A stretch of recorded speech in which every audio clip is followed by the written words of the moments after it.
মোহাম্মদ আবু সাদিক কায়েম। সহসভাপতি, প্রাপ্ত ভোট 14,000।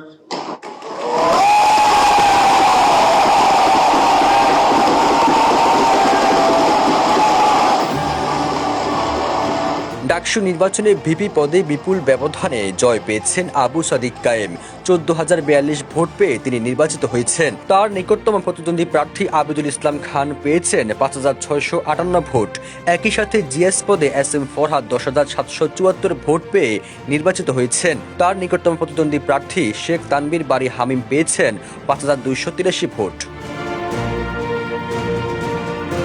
রাতভর নানা অভিযোগ উৎকণ্ঠার পর 10 সেপ্টেম্বর আনুষ্ঠানিকভাবে ঢাকা বিশ্ববিদ্যালয় সিনেট ভবনে ডাকসু নির্বাচনের ফলাফল ঘোষণা করা হয়। ফলাফল ঘোষণা করেন চিফ রিটার্নিং কর্মকর্তা অধ্যাপক মোহাম্মদ জসিমউদ্দিন।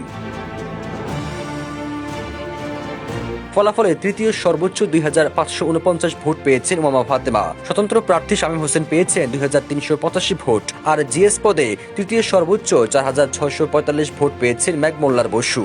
আবু বকর মজুমদার পেয়েছেন 845 ভোট।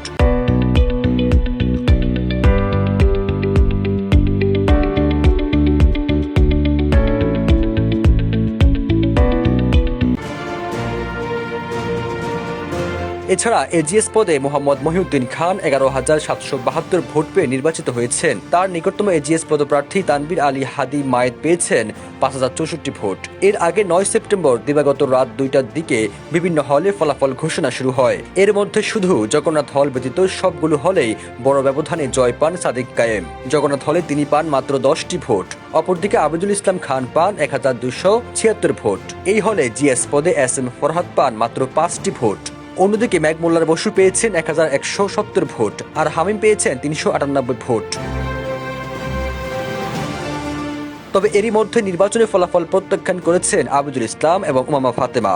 আব্দুল কাদেরও নির্বাচনের সমালোচনা করে কারচুপির অভিযোগ এনেছেন। সবুজ আলম, নিউজ ডেস্ক, ইত্তেফাক।